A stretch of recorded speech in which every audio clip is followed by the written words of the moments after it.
Let us see the next question.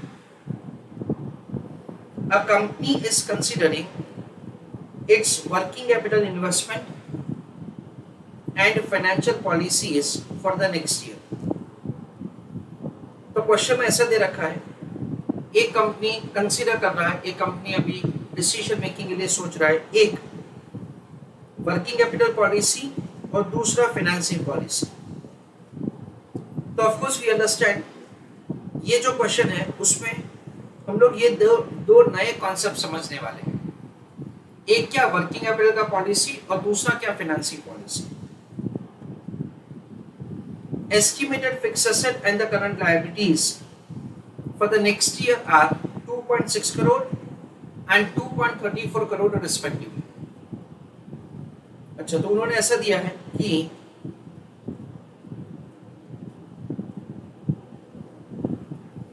अगर हम लोग बैलेंस शीट बनाते हैं तो बैलेंस शीट में फिक्स एसेट का वैल्यू क्या होगा वो दे रखा है और करंट लायबिलिटीज का वैल्यू क्या होगा वो दे रखा है।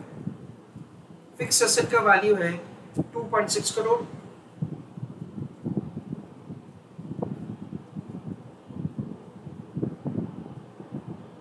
That is the fix asset value, और हमको दे रखा है करंट लायबिलिटीज का वैल्यू, इट इज 2.34 करोड़।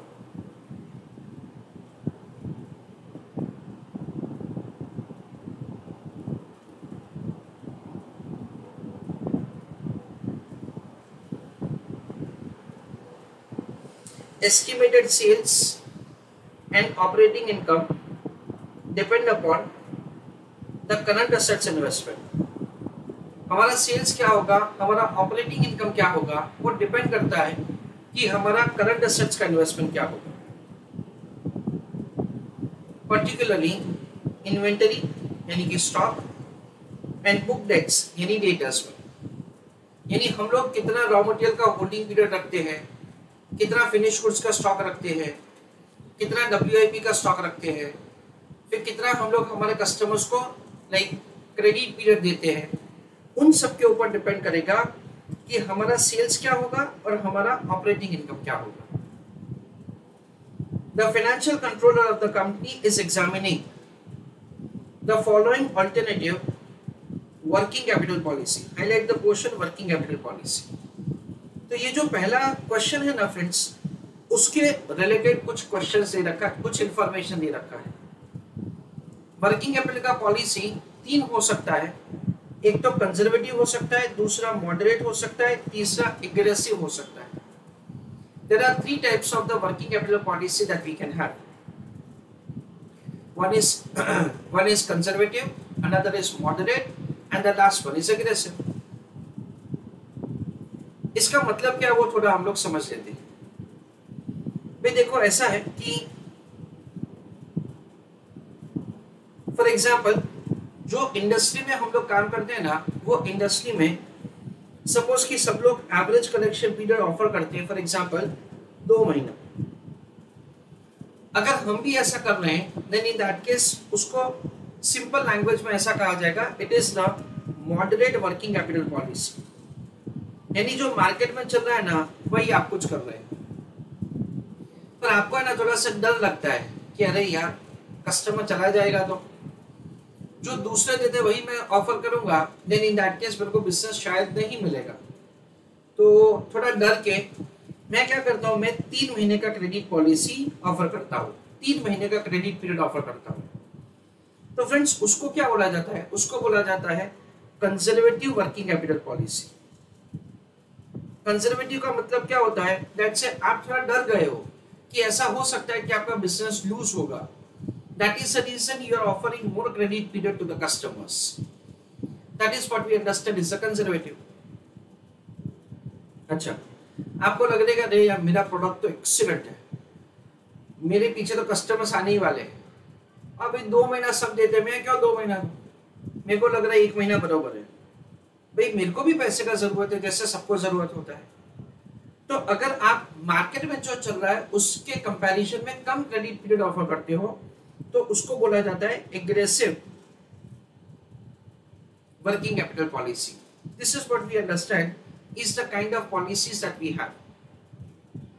अच्छा, दूसरा हम लोग समझ सकते हैं something like called inventory holding period. भाई अगेन जो मार्केट में हम लोग है ना वहां पे इन्वेंटरी होल्डिंग पीरियड सब लोग रखते हैं अप्रोक्सीमेटली 2 महीना, 2 महीना जैसा सब लोग रखते हैं। पर अगेन हमको थोड़ा डर लगता है कि अरे यार कस्टमर ने अर्जेंटली गुड्स मांगा और हमारे पास नहीं हुआ तो कस्टमर जाना नहीं चाहिए कुछ भी करके। इसलिए हम लोग क्या करते हैं 2 की जगह 3 महीने का इन्वेंटरी का होल्डिंग पीरियड रखते हैं। So again this is given a name as moderate working capital policy and this is given a name as conservative working capital policy.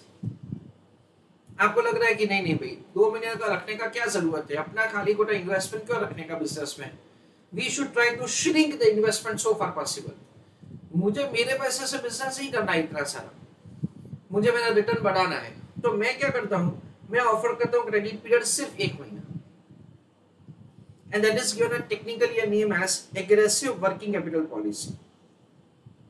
Aggressive का मतलब क्या होता है, दैट से you are very much confident for your business and because of which you would like to make the less investment so far possible in the business, है ना। आप लोग समझ सकते हो कि देखो हमारा करंट एसेट्स तो करंट लायबिलिटीज तो 2.34 ही रहने वाला है ना। Based on the different kind of working capital policy आपका करंट एसेट्स का इन्वेस्टमेंट वेरी होगा। देखो aggressive, moderate and conservative. Suppose कि 1-2 मिनट के मान लेते हैं कि मॉडरेट में है 5 लाख, तो कंजर्वेटिव में 5 लाख से ज्यादा होगा या 5 लाख से कम होगा। Give answer in the chat box. चलो correct answer it is more than 5 lakhs। Why? Because we understand that say आप कलेक्शन पीरियड ज्यादा ऑफर करते हो, आप इन्वेंटरी ज्यादा रखते हो, आप सेफ्टी स्टॉक ज्यादा रखते हो, तो क्या होगा आपका वर्किंग कैपिटल का इन्वेस्टमेंट ज्यादा होगा। अच्छा अगर आप एग्रेसिव पॉलिसी रखोगे तो इन्वेस्टमेंट 5 लाख से ज्यादा होगा या 5 लाख से कम होगा। Give answer in the chat box. Correct answer it will be less than 5 lakhs। That is what we understand. यानी हम लोग ऐसा समझ सकते हैं कि हमारा करंट एसेट्स का इन्वेस्टमेंट वुड बी लाइक, अगर मैं करंट एसेट्स का इन्वेस्टमेंट लिखता हूं then over here it will be highest in case of conservative, it will be lowest over here and it will be in between over here. This is what we understand. Current liabilities का value same है तो क्या हम लोग बोल सकते हैं कि वर्किंग कैपिटल भी ऐसा ही होगा, यहाँ पे हाईएस्ट, यहाँ पे लोएस्ट और यहाँ पे इन बिटवीन। क्या हम लोग ऐसा समझ सकते हैं कि हमारा करंट रेशियो भी वैसा ही होगा, current assets upon current liabilities, यहाँ पे हाईएस्ट, यहाँ पे लोएस्ट और यहाँ पे in between. This is what we understand. Company को कौन सा पॉलिसी रखना चाहिए वो अभी हम लोग थोड़ी देर के बाद डिस्कस करेंगे, पर अभी ये डिफरेंट पॉलिसीज में कैसे कैसे इन्वेस्टमेंट्स होते हैं, कैसे कैसे हमको करंट रेशियो मिलेगा, उन सब का सबसे पहले हम लोग थोड़ा इनफॉर्मली डिस्कशन कर रहे हैं। या तो इन्वेस्टमेंट इन करंट एसेट देखो कंजर्वेटिव में सबसे ज्यादा है, एग्रेसिव में सबसे कम है और मॉडरेट में उन दोनों के बीच में। हमको सेल्स का और ऑपरेटिंग इनकम का इंफॉर्मेशन दे रखा है। After evaluating the working capital policy, ये वर्किंग कैपिटल पॉलिसी का इवैल्यूएशन करने के बाद the financial controller has advised the adoption of moderate working capital policy. तो ये सब कुछ लाइक सोच समझ के एनालिसिस करके उन्होंने डिसाइड किया कि भाई हम लोग moderate working capital policy adopt करेंगे। The company is now examining the use of the long-term and the short-term borrowing for financing its assets. अच्छा देखो उन्होंने यहाँ पे दूसरा जो क्वेश्चन दिया था ना, अभी उसका इंफॉर्मेशन शुरू हो रहा है। दूसरा क्वेश्चन क्या दिया था, फाइनेंसिंग पॉलिसीज, है ना। फाइनेंसिंग उसका मतलब क्या, how to raise the funds. देखो यहाँ पे लैंग्वेज ऑफ द क्वेश्चन क्या कह रहा है, the company is now examining the use of the long term and short term borrowing for financing its assets. The company will use 2.5 crore of the equity funds तो वो equity fund use करेंगे for 2.5 crore. Income tax rate is 35%। The company is considering following debt alternatives. तो हमको कुछ date alternatives दे रखे हैं। Conservative में 0.54 and 1.12, moderate और aggressive, short term and long term का इंफॉर्मेशन दे रखा है। तो ये अलग अलग पॉलिसीज में कैसे होता है वो अभी हम लोग थोड़ी देर में डिस्कस करते हैं, gradually when the question progresses. You are required to calculate the following. Working capital policy के लिए आपको कैलकुलेट करना है 3 चीज। क्या? Working capital, rate of return और करंट रेशियो। आपको वर्किंग कैपिटल इन्वेस्टमेंट पॉलिसी के लिए ये 3 चीज कैलकुलेट करना है। और फाइनेंसिंग पॉलिसी उसके लिए भी कुछ दे रखा है, वो थोड़ी देर के बाद पढ़ेंगे। देखो हम लोग ऐसा समझ सकते हैं कि वर्किंग कैपिटल जो होगा वो कंजर्वेटिव में सबसे ज्यादा होगा और एग्रेसिव में सबसे कम होगा। करंट रेशियो कंजर्वेटिव में अगेन से सबसे ज्यादा होगा, एग्रेसिव में सबसे कम होगा। That is what we will have. Rate of return में कैसे होगा वो मैं आपको वापस थोड़ी देर के अंदर डिस्कस करता हूं। However, before that, let us start doing the answer with respect to the working capital policies. और फिर मैं इसका आपको नोट लिखवाता हूं। Please write down heading calculations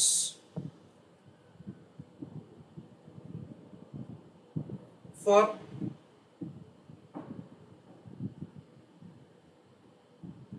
working capital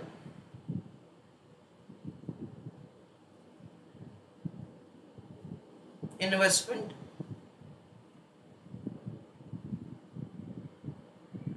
policies।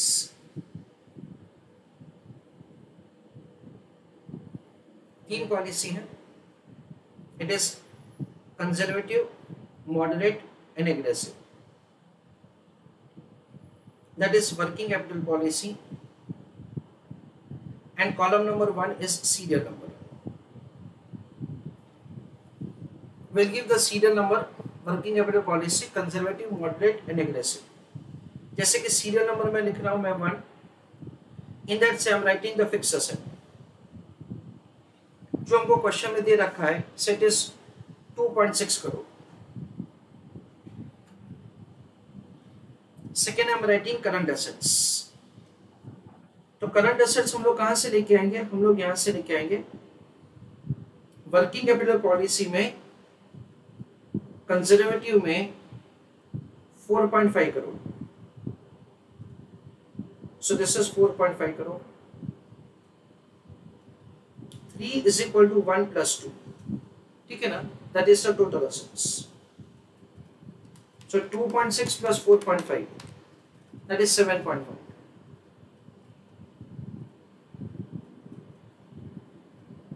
Fourth one is current liability, again जो हमको question में दे रखा है 2.34 करोड़।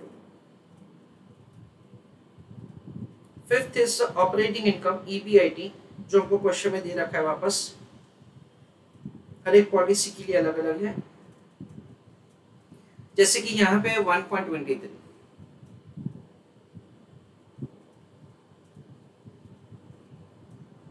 सिक्स्थ ना, देखो 1 by 1 क्वेश्चंस का शुरुआत करते हैं आंसर देने का, जिसमें पहला क्वेश्चन ये पूछा है कि वर्किंग कैपिटल पॉलिसीज के लिए आप वर्किंग कैपिटल का कैलकुलेशन करो वैल्यू। तो देखो 6 will be calculated age difference of 2 and 4, ठीक है ना? That is the working capital. कैसे किया जाएगा फ्रेंड्स? करंट एसेट्स है 4.5, हाँ करंट लायबिलिटीज है 2.34, so 4.5 minus 2.34,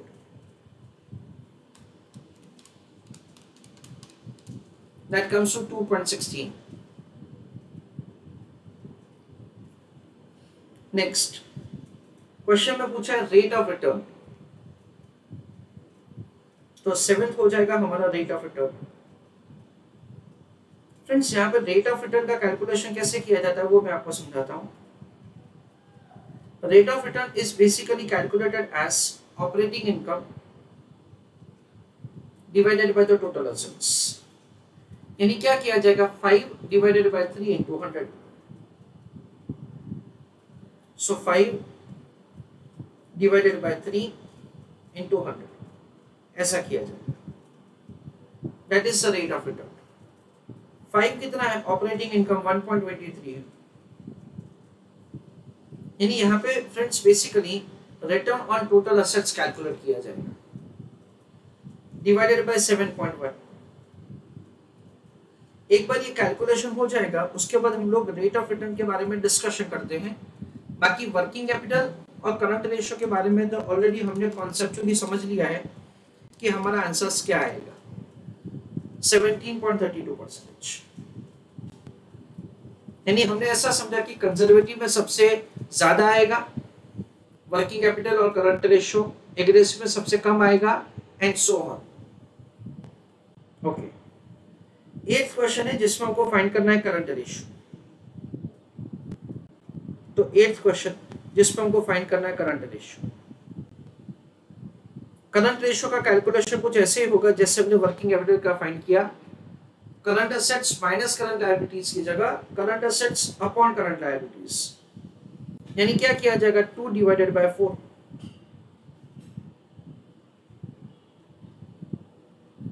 So 4.5 divided by 2.34.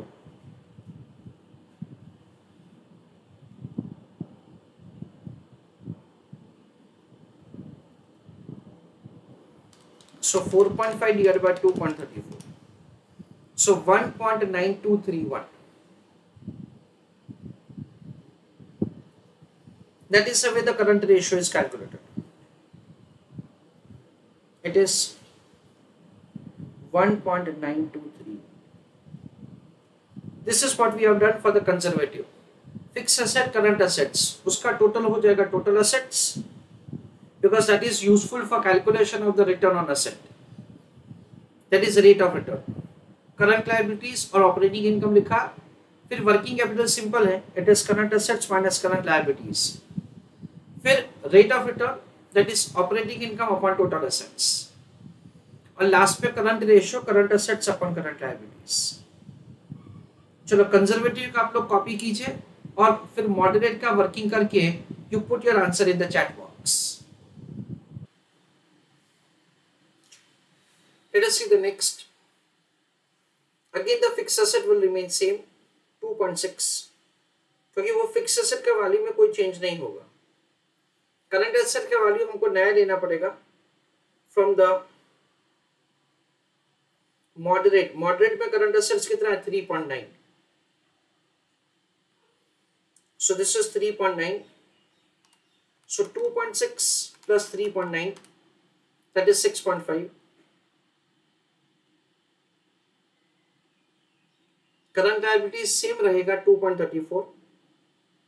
Operating income वापस हमको रिवाइज लेना पड़ेगा 1.15।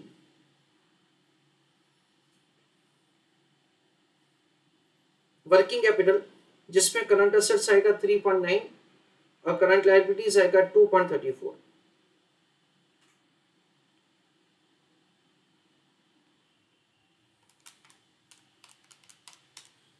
that is 1.56।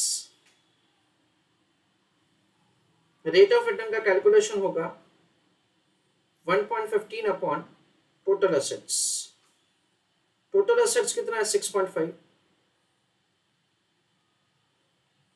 into 100,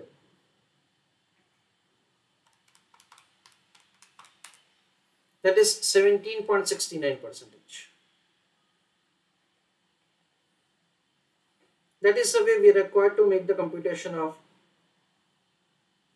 rate of return. Current ratio will be 3.9 divided by 2.34. That is the way the current ratio will be found. It is 1.67.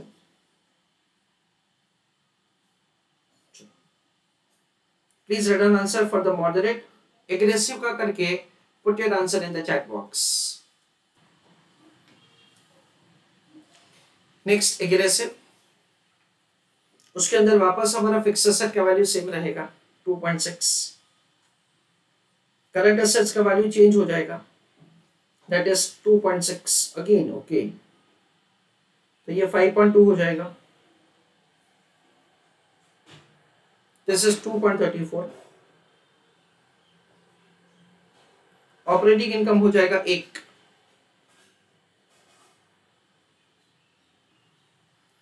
फिर working capital का calculation करेंगे, 2.6 minus 2.34,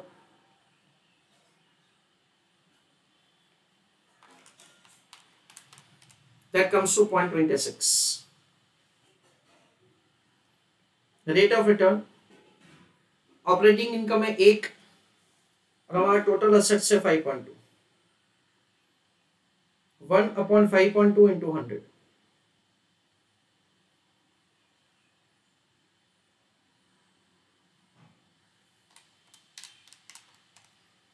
19.23%। current ratio, that is current assets 2.6 upon current liabilities 2.34, 2.6 upon 2.34,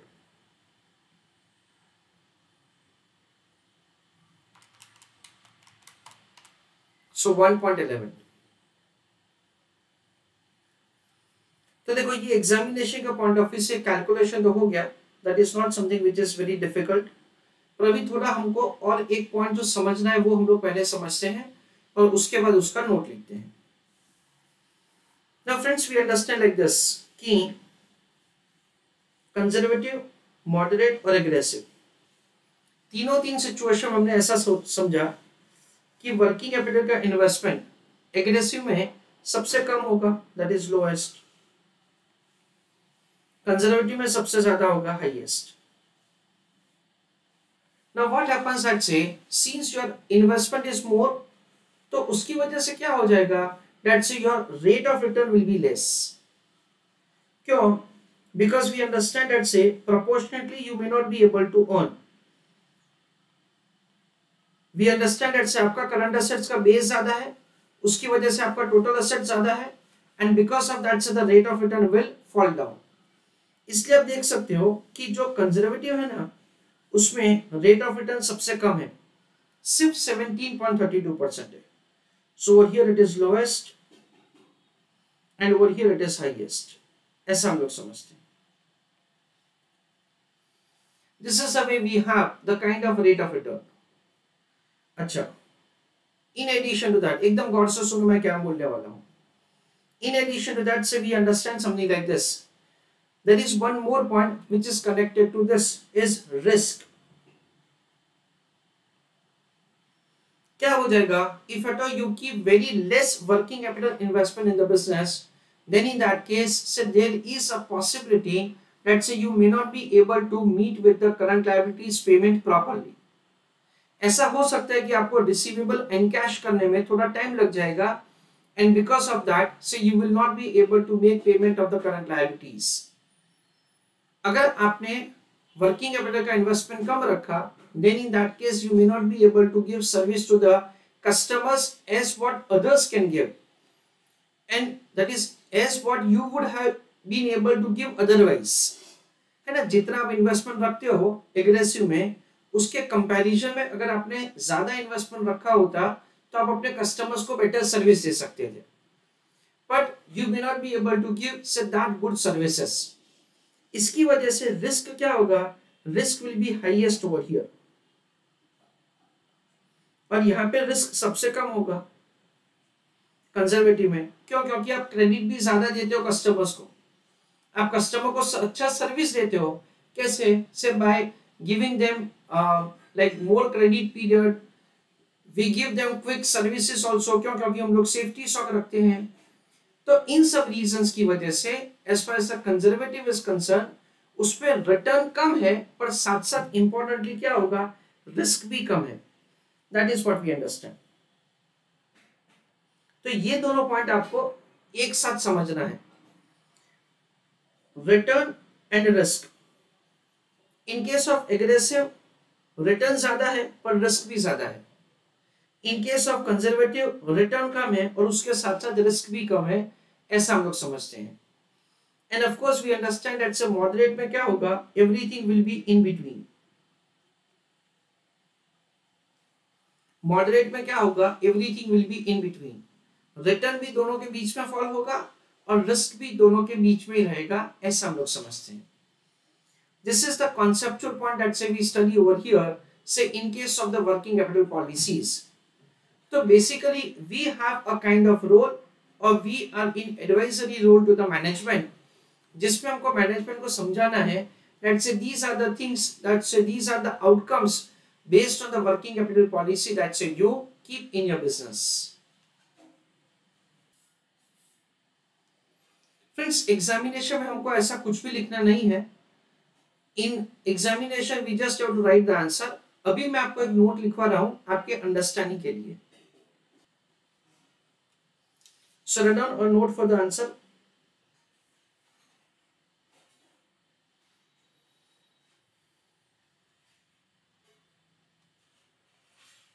first point, working capital investment policy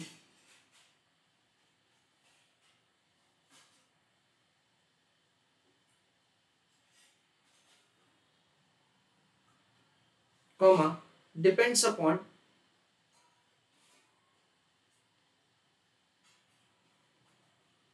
current assets investment,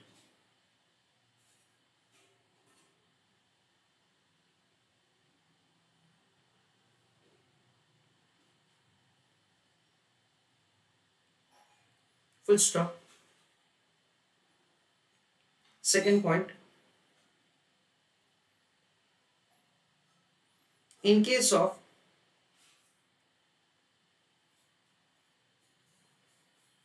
conservative policy, comma, the company will keep more investment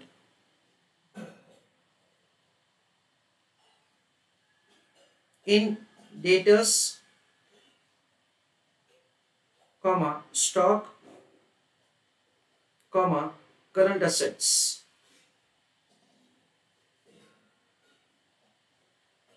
Full stop. So with that,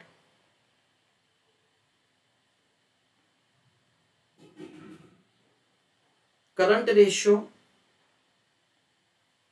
and working capital will be more. Full stop. With paragraph write down, due to more current assets, comma, total assets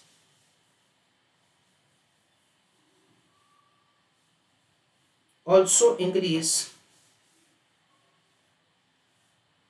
and return on asset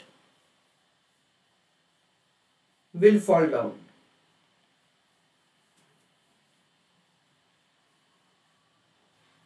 Full stop.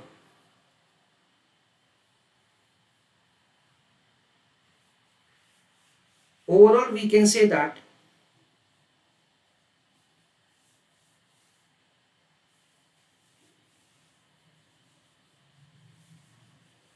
in conservative,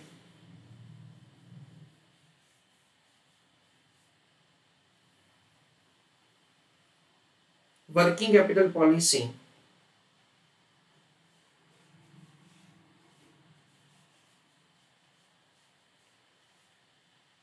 comma,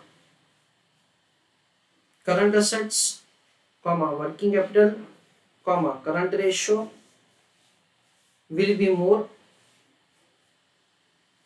and risk, comma, return will be less. full stop.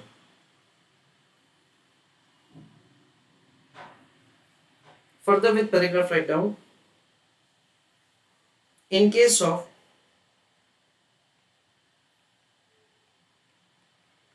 aggressive policy,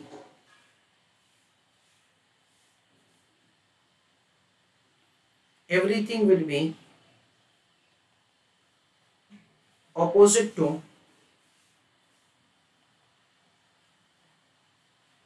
conservative policy.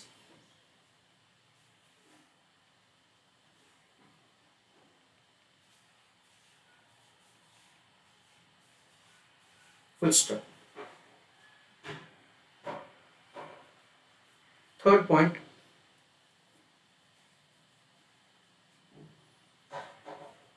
in case of moderate policy,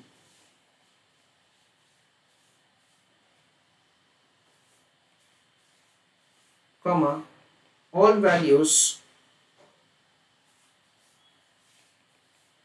will be in between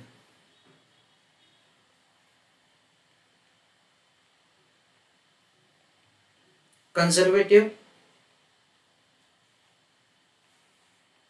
and aggressive. Full stop.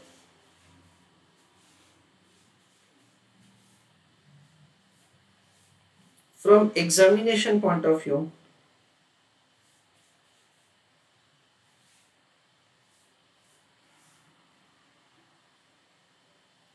comma, we have to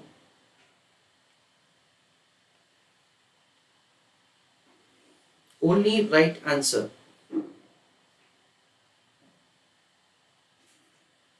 Full stop.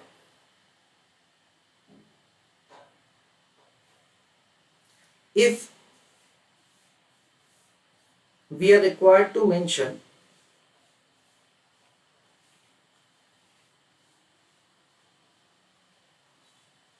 that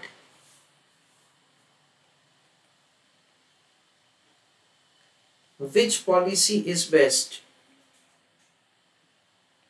comma, we will recommend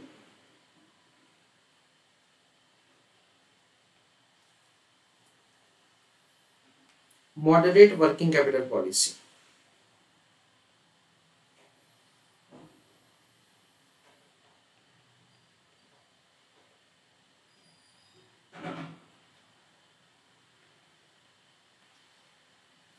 तो friends, अगर अपने को that is expressly पूछा है तो ही बताने का, otherwise नहीं बताने का. That say we should recommend और we should adopt the moderate working capital policy, ऐसा हम लोग समझते हैं. Otherwise we just have to make the calculation and of course we understand that see ये कैलकुलेशंस कैसे आया है. And there are fair chances कि एग्जामिनेशन में हमको इसका थियरी पूछ सकते हैं. अगर हमको एग्जामिनेशन में इसका थियरी पूछा है, then in that case we are required to write the answer the way we have done it over here, जिसमें हम लोग एक्सप्लेन करेंगे कि रेट ऑफ रिटर्न किसमें ज्यादा होगा, किसमें कम होगा, रेट ऑफ रिटर्न क्यों ज्यादा है, क्यों कम है. And apart from the return हमको एम्फेसाइज करना है रिस्क के ऊपर कि कंजर्वेटिव में रिटर्न कम है पर साथ साथ में रिस्क भी कम है. ओके अभी हम लोग सेकेंड वाला जो फाइनेंसिंग पॉलिसी है उसका डिस्कशन करते हैं. तो अभी हम लोग नेक्स्ट वाला जो डिस्कशन कर रहे हैं that is the financing policy. तो ये समझते हैं कि फाइनेंसिंग पॉलिसी में हम लोग क्या कहना चाहते हैं. We understand logically like this. Language of the question is extremely clear, crystal clear कि कंपनी ने डिसाइड किया है the company will go for the moderate working capital policy. तो आप ऐसा कुछ विजुअलाइज कर सकते हो कि असेट सेट फिक्स असेट जो कि आएगा 2.6 crore, asset set current assets. Friends we understand that say हमने मॉडरेट वर्किंग कैपिटल पॉलिसी को अडॉप्ट किया है. ठीक है, इसकी वजह से हमारा करंट असेट्स का वैल्यू आएगा 3.9 करोड़. तो यहाँ पे हम लोग लिखेंगे 3.9 करोड़. क्वेश्चन में दे रखा है we have not made any assumption, तो हमारा टोटल एसेट्स हो जाएगा 6.5 करोड़। जो टोटल एसेट्स है वही का वही टोटल लायबिलिटीज भी है।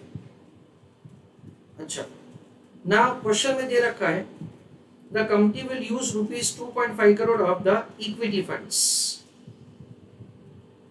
हम लोग क्या करेंगे, इक्विटी शेयर कैपिटल का इस्तेमाल करेंगे, कितना, 2.5 करोड़ का। फाइन, फिर हमको दे रखा है that say we are going to use the current liabilities of 2.34 crore. So here current liabilities of 2.34 crore. Now use a calculator. 6.5 minus 2.5 minus 2.34. यानी हम लोग ऐसा समझ सकते हैं कि हमारा जो डेट फंड्स है ना, that is going to be 1.66 crore. और यहाँ पे हमको ऐसा दे रखा है कि हमारा अलग अलग जो फाइनेंसिंग पॉलिसी है ना, हमारा जो अलग अलग फाइनेंसिंग पॉलिसी जो है, उस हिसाब से हमारा डेट फंड कैसे बाइफरगेट होगा। देखो 1.66 crore is the debt financing, ठीक है, दिस इज द टोटल। अगर हम लोग कंजर्वेटिव फाइनेंसिंग पॉलिसी में जाते हैं तो ये 1.66 करोड़ का बाइफरगेशन ऐसे होगा। You can use a calculator once again. 0.54 plus 1.12. तो देखो कितना आया, 1.66। अगर हम लोग मॉडरेट फाइनेंसिंग पॉलिसी में जाते हैं, then in that case use a calculator. 1 plus 0.66 is 1.66 crore. और एग्रेसिव फाइनेंसिंग पॉलिसी में again you can use a calculator and to check that से इन दोनों का टोटल एग्जैक्टली 1.66 ही होता है। चलो ये तो सब मैंने कैलकुलेशन के ऊपर ज्यादा फोकस किया अब तक, पर अभी मैं कॉन्सेप्ट के ऊपर फोकस करता हूं। कॉन्सेप्ट कुछ ऐसा है फ्रेंड्स, वी अंडरस्टैंड दैट से fix asset, permanent current assets and other current assets. Equity share capital जो कि क्वेश्चन में हमको दे रखा है 2.5 crore, long term loan, short term loan and current liabilities.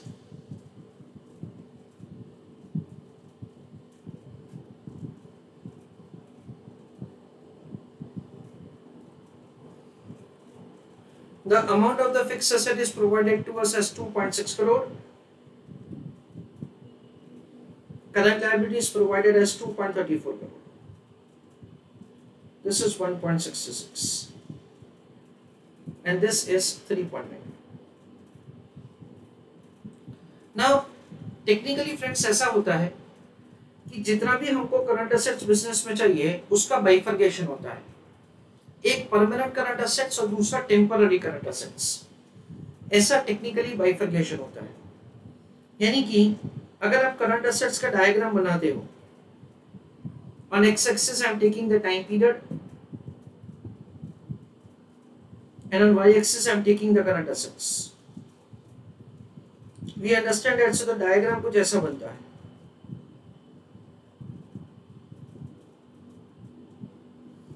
In a way that say क्या होता है, that say always there is a minimum level of the current assets that we have in the business. ये जो minimum level of the current assets in the business है ना, उसको permanent current assets बोला जाता है।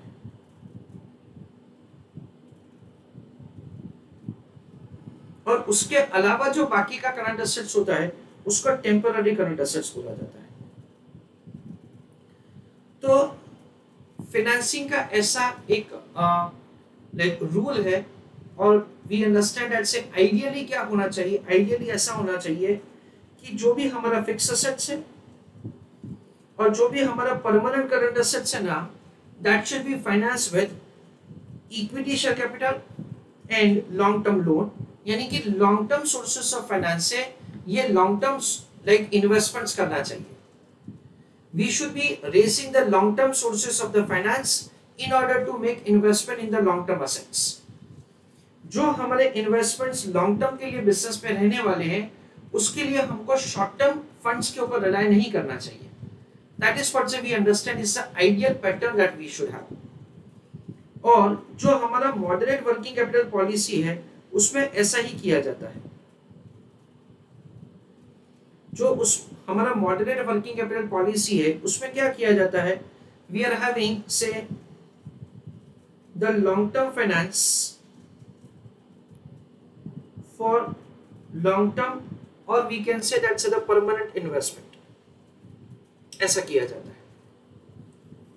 अच्छा, we can understand logically that say यहाँ पे भी यही रखा है ऐसे कि लॉन्ग टर्म फाइनेंसिंग है ना वो थोड़ा महंगा है in comparison to the short term financing. इसीलिए एकदम गौर से सुनो मैं क्या बोलने वाला हूँ. इसीलिए हम लोग ऐसा समझ सकते हैं that in case of the aggressive, हमको क्या लगता है, अरे नहीं नहीं यार इतना महंगा फंड्स लेने का क्या जरूरत है भाई, चलो ना ऐसा करते हैं कि शॉर्ट टर्म फंड ज्यादा रखते हैं. तो क्या किया जाता है, सम पोर्शन ऑफ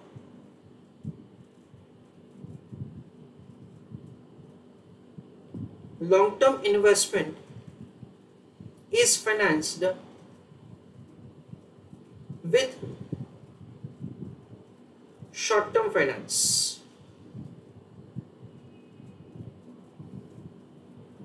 क्या किया जाता है फ्रेंड्स, कुछ portion of the long term investment जो है वो भी शॉर्ट टर्म फाइनेंस से फाइनेंस किया जाता है. This is what we understand. क्यों? क्योंकि आपको अपना खर्चा कम करना है. ऐसा आप कब करते हो, ऐसा आप एग्रेसिव में करते हो. अच्छा, हम लोग लॉजिकली ऐसा समझ सकते हैं कि वर्किंग कैपिटल का इन्वेस्टमेंट यहाँ पे जो भी है, सपोज यहाँ पे 5 लाख है, तो एग्रेसिव में क्या हो जाएगा, it will be less than 5 lakh. क्यों? क्योंकि हमारा शॉर्ट टर्म लोन बढ़ गया जो कि लेस एक्सपेंसिव है, जिसकी वजह से क्या हो जाएगा, वर्किंग कैपिटल आपका कम हो जाएगा. क्योंकि वर्किंग कैपिटल का कैलकुलेशन कैसे होता है, current assets minus current liabilities and even the short term loan. यहाँ पे जितना शॉर्ट टर्म लोन था उसके कंपैरिजन में एग्रेसिव में शॉर्ट टर्म लोन आपका बढ़ जाएगा. एंड बिकॉज ऑफ दैट से what will happen, so your working capital will be less. यहाँ पे भी आप देख सकते हो कि एग्रेसिव में, एकदम गौर से समझना, अभी एग्रेसिव में शॉर्ट टर्म लोन का प्रोपोर्शन बढ़ गया कंपैरेटिवली. तो उसकी वजह से आपका वर्किंग कैपिटल, ये 5 लाख रुपए मैंने ऐसे लिखा है, आपका जो भी वर्किंग कैपिटल है वो कम हो जाएगा, ऐसा हम लोग समझते हैं. अच्छा, आपका खर्चा कम हो गया. हाँ, आपका खर्चा कम हो गया. So can we say that the return will be more. क्यों? क्योंकि आपका खर्चा कम हो गया. But at the same time क्या होगा, आपका रिस्क भी बढ़ जाएगा. रिस्क क्यों बढ़ जाएगा? सिंपल है, because it may happen that say you may not be able to make the arrangement of the short term funds for the purpose of making repayment. आपने क्या किया है, आपने लॉन्ग टर्म इन्वेस्टमेंट्स किया है with the to some extent, पूरा नहीं. So to some extent आपने लॉन्ग टर्म इन्वेस्टमेंट को शॉर्ट टर्म फंड्स से फाइनेंस किया है. It may happen that say those long term investments are not able to generate the return in short term and you will not be able to make the payments as it becomes due. जैसे एक simple example ऐसा हम लोग समझ सकते हैं कि अगर आप फैक्ट्री बिल्डिंग कंस्ट्रक्ट कर रहे हो by taking the public deposit of 3 years, then it does not make a sense. क्योंकि फैक्ट्री बिल्डिंग आपको शॉर्ट टर्म में रिटर्न नहीं देगा, फैक्ट्री बिल्डिंग आपको 20 साल में रिटर्न देगा. तो उसको फाइनेंस करने के लिए आपको इक्विटी है, रिटेन अर्निंग है, लॉन्ग टर्म डिवेंचर्स है, लॉन्ग टर्म प्रेफरेंस शेयर्स है, उससे फाइनेंस करना चाहिए. अच्छा, एकदम उससे उल्टा वी अंडरस्टैंड कंजर्वेटिव. कंजर्वेटिव में वापस अपने को डर लगता है. क्या डर लगता है कि अगर हम लोग शॉर्ट टर्म फाइनेंसिंग अगर हमने लिया और उसका पेमेंट नहीं कर पाए तो इस वजह से, listen carefully, in case of the conservative what happens at say some portion of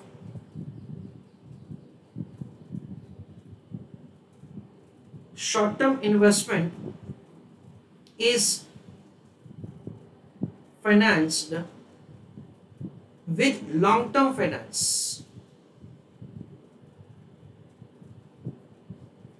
in a way that हमको डर लगता है कि अगर यह शॉर्ट टर्म में पैसे का बंदोबस्त नहीं हुआ तो भी ऐसा नहीं करते हैं. Let us have so the financing from long term even to finance से सर्टेन शॉर्ट टर्म इन्वेस्टमेंट्स. भले ही थोड़ा खर्चा ज्यादा हो जाएगा, 16% का return that is rate of interest है, 16% इज ग्रेटर देन 12, तो भले ही थोड़ा खर्चा ज्यादा हो जाएगा, ऐसा हम लोग सोचते हैं. तो यहाँ पे क्या होगा, हमारा जो short term that is like हमारा जो शॉर्ट टर्म बोरोइंग है वो कम हो जाएगा. इसकी वजह से हमारा वर्किंग कैपिटल का इन्वेस्टमेंट ज्यादा हो जाएगा. इसकी वजह से हमारा करंट रेशियो ज्यादा हो जाएगा और खर्चा भी ज्यादा हो गया. इसलिए आपका रिटर्न क्या हो गया, आपका रिटर्न कम हो जाएगा. पर उसके साथ साथ आपका रिस्क भी बहुत कम हो जाएगा. Why? Because say there is no chance of insolvency. There is no chance that say certain payments are due and you don't have funds. आपने ऐसा ही अरेंजमेंट किया है कि जिसमें आपके पास पैसा होता ही है at any point of time for the purpose of making payments. इसको बेसिकली फाइनेंसिंग पॉलिसी बोला जाता है और इसमें हमको कुछ वैसा ही कैलकुलेशन करना है जैसा हमने ऊपर किया. एक तो वर्किंग कैपिटल. इस बार क्या होगा फ्रेंड्स, वर्किंग कैपिटल के लिए current assets minus current liabilities minus short term loan ऐसा किया जाएगा, है ना. इस बार शॉर्ट टर्म लोन को भी डिडक्ट करेंगे. And logically we understand that so the conservative में क्या होगा, हमारा शॉर्ट टर्म लोन कम होगा. कंजर्वेटिव में हमारा शॉर्ट टर्म लोन कम होगा. दैट इज द रीजन से हमारा वर्किंग कैपिटल ज्यादा हो जाएगा. देखो कंजर्वेटिव में शॉर्ट टर्म लोन कम है इसलिए वर्किंग कैपिटल ज्यादा हो गया. एग्रेसिव में शॉर्ट टर्म लोन हमारा ज्यादा है, क्यों, क्योंकि अपने को खर्चा कम करना है, इसलिए वहां पे हमारा वर्किंग कैपिटल कम हो जाएगा. Rate of return on share holders equity, वापस लॉजिकली हम लोग समझते हैं. कंजर्वेटिव में क्या हमारा खर्चा ज्यादा है इसलिए रिटर्न कम हो जाएगा. एग्रेसिव में खर्चा कम है इसलिए रिटर्न ज्यादा हो जाएगा. Current ratio will be same like this. वापस हमको कोई कमेंट पास नहीं करना है, तो कैलकुलेशन करके छोड़ देने का. पूछा है तो बोलने का कि वर्किंग कैपिटल का पॉलिसी हमको मॉडरेट पॉलिसी हमको अडॉप्ट करना चाहिए. अदरवाइज हमको जनरल ऐसा एक नोट या जनरल ऐसा एक क्वेश्चन भी पूछ सकते हैं कि जिसमें हमको ये सारा पॉलिसीज को एक्सप्लेन करना होता है. चलो red on heading calculations for financing policies.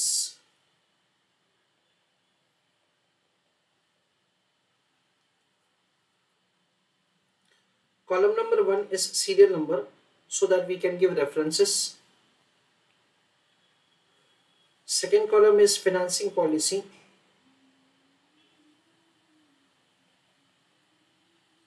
जिसमें कंजर्वेटिव, मॉडरेट और एग्रेसिव तीन पॉलिसीज हम लोग मेंशन करेंगे. The first policy is the serial number 1 is the fix asset. सबसे पहले मैं कंजर्वेटिव फाइनेंसिंग पॉलिसी का कॉलम फिलअप करता हूं. As far as the fix asset is concern, वो हमको क्वेश्चन में दे रखा है 2.6.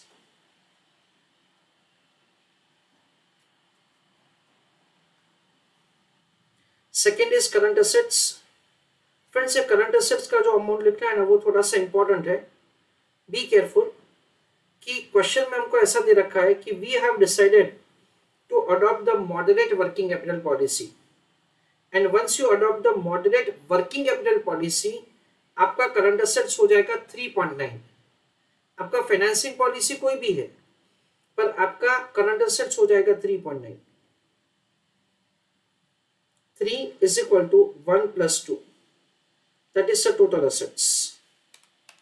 2.6 plus 3.9, that is 6.5.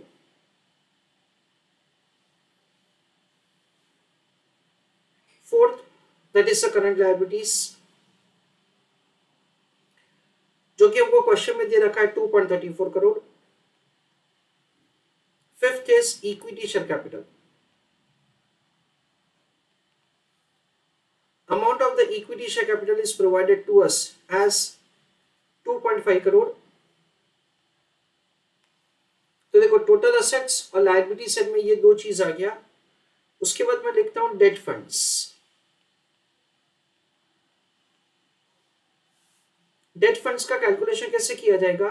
It is 3 minus 4 plus 5. So we understand it's over here. It is 6.5 minus 2.34 minus 2.5.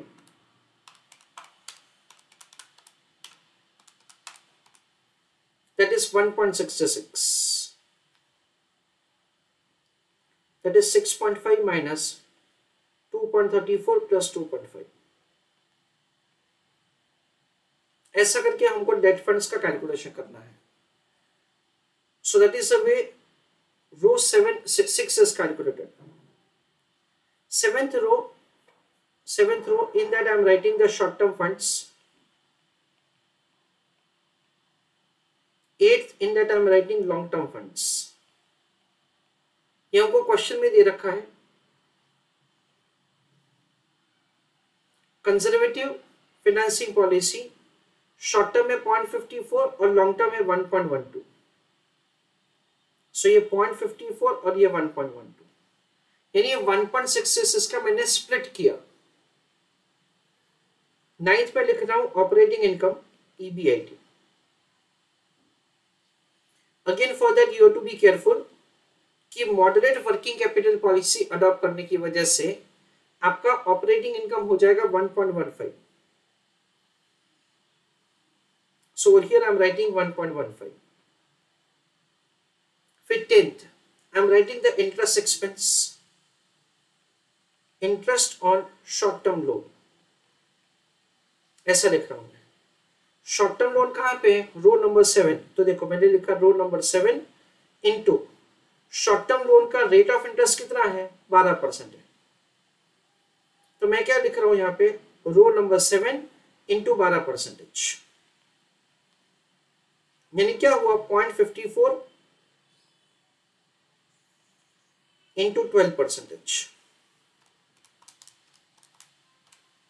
That is 0.0648.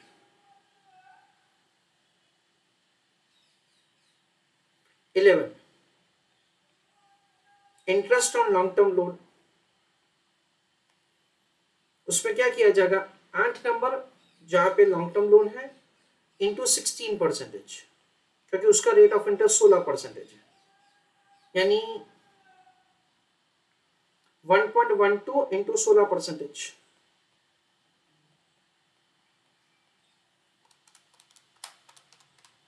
That is 0.1792.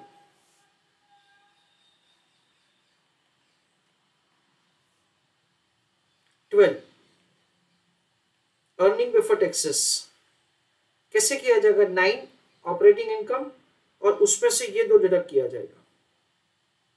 9 minus 10 plus 11. ये कितना है? 1.15 है. Minus 0.0648 minus 0.1792. सो 0.906. ये आपका EBT हो गया. 13 नंबर उस पे मैं करूंगा अर्निंग आफ्टर टैक्सेस. वो कैसे करूंगा फ्रेंड्स? में 12 इंटू 1 माइनस 0.35, क्योंकि हमको क्या दे रखा है? सिर्फ 35% का ही इनकम टैक्स रेट है. ठीक है. EBT into 0.65. So 0.906 into 0.65 that comes to 0.5889. ये हमारा अर्निंग आफ्टर टैक्सेस हो गया. बस कैलकुलेशन सारे खत्म हो गए. अभी सिंपल हमको आंसर ही करना है. पहला क्वेश्चन है कि आपको वर्किंग कैपिटल फाइंड करना है. तो यहाँ पे 14 नंबर में हम लोग वर्किंग कैपिटल फाइंड करेंगे. कैसे? करंट असेट्स जो कि है हमारा 2 माइनस करंट लायबिलिटीज जो कि है हमारा 4 और ये 7.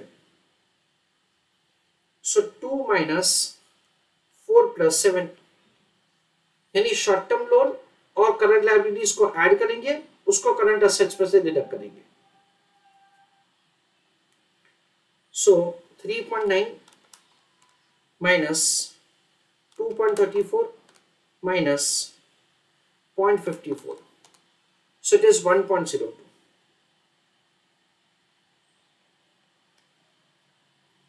15 नंबर, अच्छा 15 नंबर में हमको क्या पूछा है, rate of return on share holders equity, यानी हमको फाइंड करना है रिटर्न ऑन इक्विटी। कैसे किया जाएगा, earning after taxes 13 number divided by equity share capital, कितना दे रखा है equity share capital 5 number 2.5 into 100,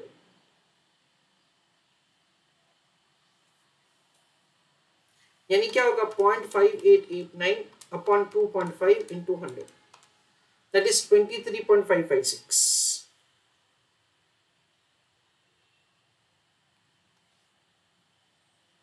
फिर 16 number,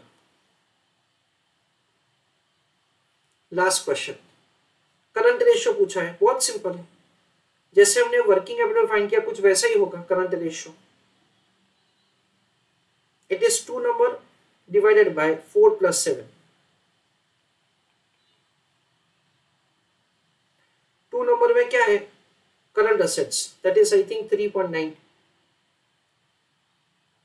so it is 3.9 divided by 4 number में क्या है करंट लायबिलिटीज, दैट इज 2.34, और 7 नंबर में क्या है शॉर्ट टर्म लोन, कितना है 0.54, बस खत्म हो गया। सो 2.34 + 0.54 कितना है 2.88, 3.9 डिवाइड बाय 2.88, 1.3542। ऐसा करके हमारा करंट रेशियो आ जाएगा। This is the way the current ratio is calculated also for conservative. तो कंजर्वेटिव को आप अच्छी तरह से कॉपी कर लीजिए, एक बार हो जाए उसके बाद मॉडरेट का वर्किंग दैट इज कैलकुलेशन करके you put your answer in the chat box. Friends, ऐसा क्वेश्चन अप्रोक्सीमेटली 10 मार्क्स का एग्जाम में आ सकता है। So now in case of moderate कैसे किया जाएगा वो समझते हैं। करंट एसेट्स तो सेम ही रहेगा फ्रेंड्स 2.6,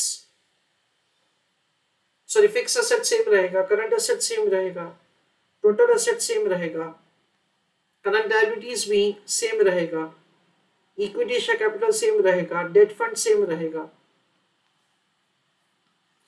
फिर शॉर्ट टर्म लोन 1 और लॉन्ग टर्म 0.66, ठीक है ना। You can see that's the short term and long term का बाइफर्केशन। और मेरा एक छोटा सा सजेशन ऐसा है कि जो सीक्वेंस में इंफॉर्मेशन दे रखा है ना वही सीक्वेंस में लिखने का, शॉर्ट टर्म लॉन्ग टर्म तो वही लिखो। अगर आपने लॉन्ग टर्म शॉर्ट टर्म लिखा देन इन दैट केस वो गलती हो सकता है दैट से you have taken something else, so just be careful. कोई इंपॉर्टेंट पॉइंट नहीं है बट थोड़ा सा ध्यान रखिएगा आप लोग।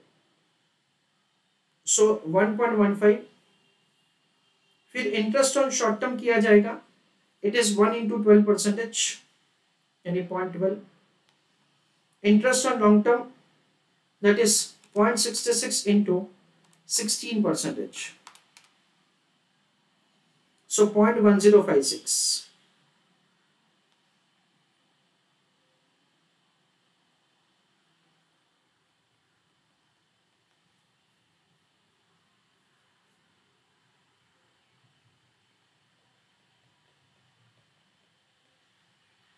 So what will happen, 1.15 minus 0.12 minus 0.1056, so earning before taxes आता है 0.9244 friends, into 0.65 earning after taxes आता है 0.60086, फिर वर्किंग कैपिटल उसमें 3.9 minus 2.34 minus short term borrowing is an amount of 1, so it is 0.56. Return on equity उसमें क्या किया जाएगा 0.60086 divided by 2.5 into 100, so 24.03.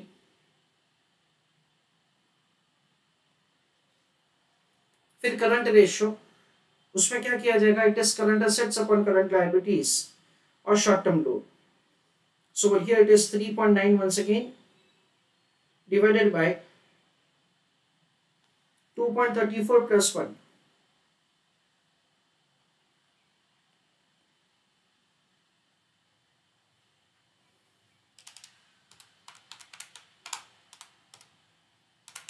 So 3.9 upon 3.34, 1.1677. That is the way we are required to make the calculation. और आखिरी में aggressive में the same pattern is required to be followed. Nothing is great now. It is 2.6, 3.9, 6.5, 2.34, 2.5, 1.66. Short term borrowing है 1.50, long term है 0.16.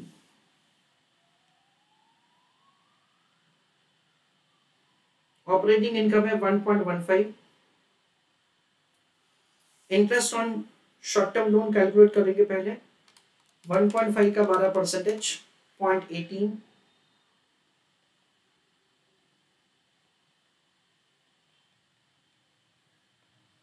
उसके बाद short term 0.16 का 16%, so it is 0.0256.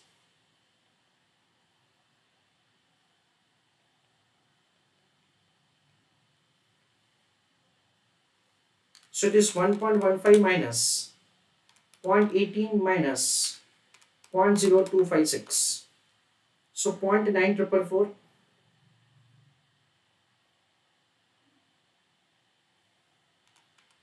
into 0.65, 0.61386. Working capital उसमें करंट एसेट से 3.9 माइनस करंट लायबिलिटी से 2.34 minus 1.5, so it is only 0.06. अब देख सकते हो कि वर्किंग कैपिटल का इन्वेस्टमेंट बहुत बहुत बहुत ही कम हो गया है. 0.61386 earning after taxes upon 2.5 into 100, तो रिटर्न आ जाएगा हमारा 24.55%.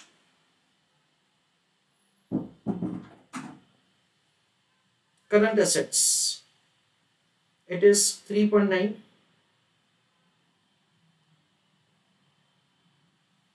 divided by current liabilities and short term loan, 2.34 plus 1.5.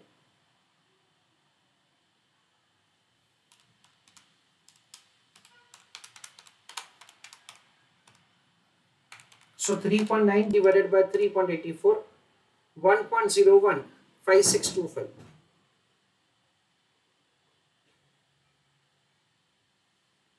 ऐसा करके हमको करंट रेशियो का कैलकुलेशन करना है. So this entire answer is done now. Within all the calculation portion हमने खत्म कर दिया है. जो फाइनल आंसर है वो सबसे ज्यादा इंपॉर्टेंट है हमको समझने के लिए. We understand that say it is conservative policy, moderate policy and aggressive policy. हम लोग ऐसा समझ सकते हैं कि एग्रेसिव पॉलिसी में वर्किंग कैपिटल सबसे कम है, करंट रेशियो सबसे कम है और रिटर्न सबसे ज्यादा है. यानी क्या हुआ, एग्रेसिव पॉलिसी में रिस्क ज्यादा है, उसके साथ साथ रिटर्न ज्यादा है. कंजर्वेटिव में क्या होगा, हमारा वर्किंग कैपिटल का इन्वेस्टमेंट ज्यादा है, करंट रेशियो भी ज्यादा है, एंड वी अंडरस्टैंड दैट से सिंस हमारा जो शॉर्ट टर्म बोरोइंग है वो कम होगा और लॉन्ग टर्म बोरोइंग जो एक्सपेंसिव है वो ज्यादा होगा, इसकी वजह से the return is falling down, the return is less At the same time, risk is also less. There are no chances that the company will have any liquidity crisis. Liquidity का crisis हो सकता है किसके लिए? For aggressive and not for the conservative. This is what we understand. तो वापस एक छोटा सा नोट सिर्फ हमारे समझने के लिए. Heading write down, financing policies.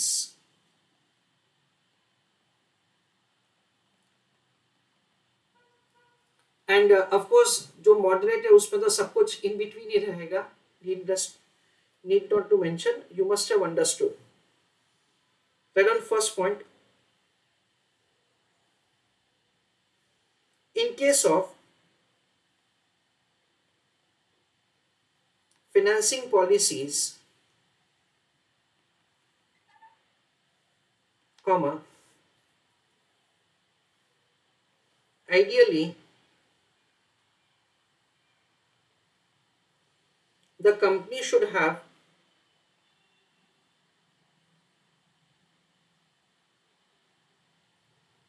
financing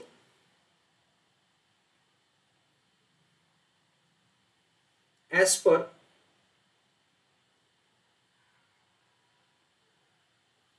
requirement of investment in the business.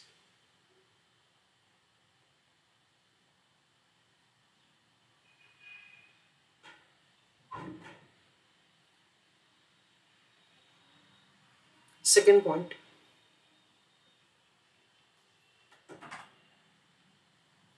the company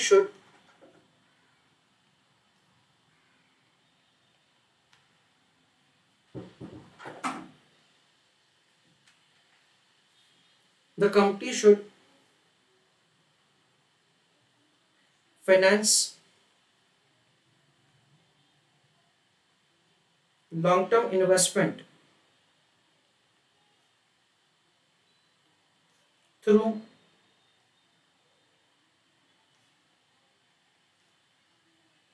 long-term financing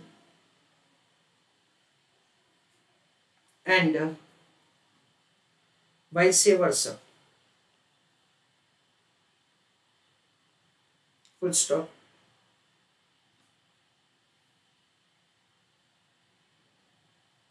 Third point,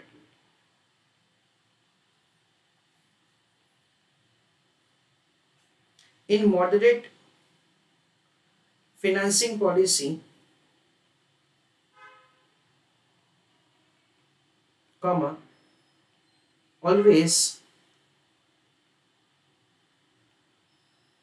financing is as above. With paragraph write down.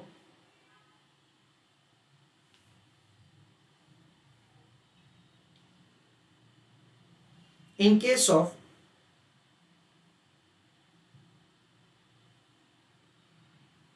aggressive policy, comma, the company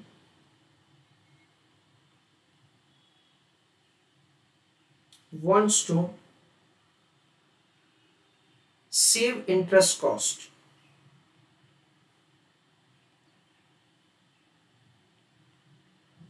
Full stop. So it will finance more with short term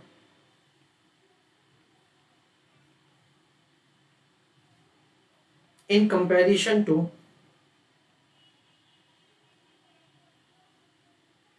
moderate. Full stop. Hence, return will be more, comma, working capital, comma, current ratio will be less, and importantly,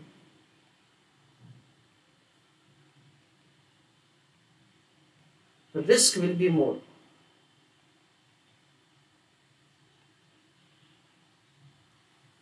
full stop. In conservative working capital policy,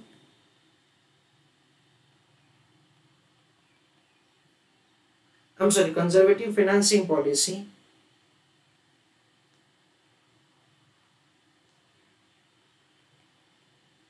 comma,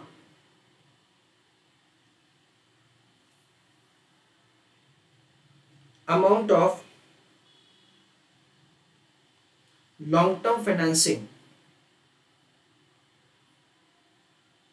will be comparatively more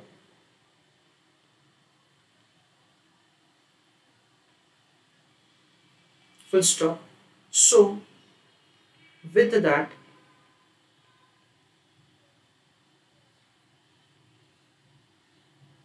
the return and risk will be less. Current assets and working capital will be more. This is what we understand. So let us have a small summary of the working.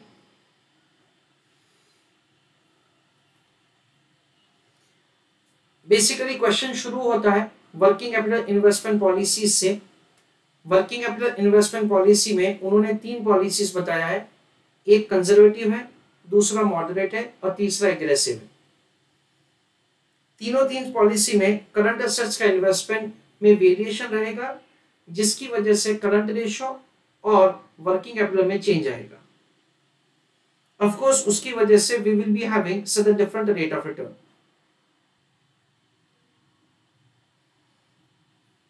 Importantly जो aggressive policy होता है उसमें return ज्यादा होता है, risk ज्यादा होता है।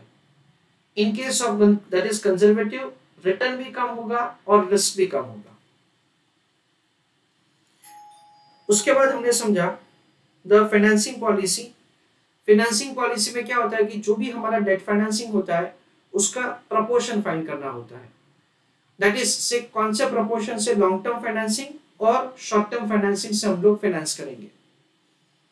वी अंडरस्टैंड दैट से कंजर्वेटिव में ऐसा होगा कि हमारा proportion of the long term financing ज्यादा होगा, और एग्रेसिव में ऐसा होगा कि proportion of the short term financing ज्यादा होगा। अगेन उसकी वजह से रिटर्न, रिस्क, उन सब में वेरिएशन आएगा। दिस इज व्हाट से वी अंडरस्टैंड। जब हम लोग यहाँ पे second part of the question कर रहे हैं तो first part of the question में से we are required to take the moderate working capital policy. ये एक इंपॉर्टेंट पॉइंट है क्वेश्चन का with respect to the calculation, और कॉन्सेप्ट तो हमने डिटेल में डिस्कस किया ही है।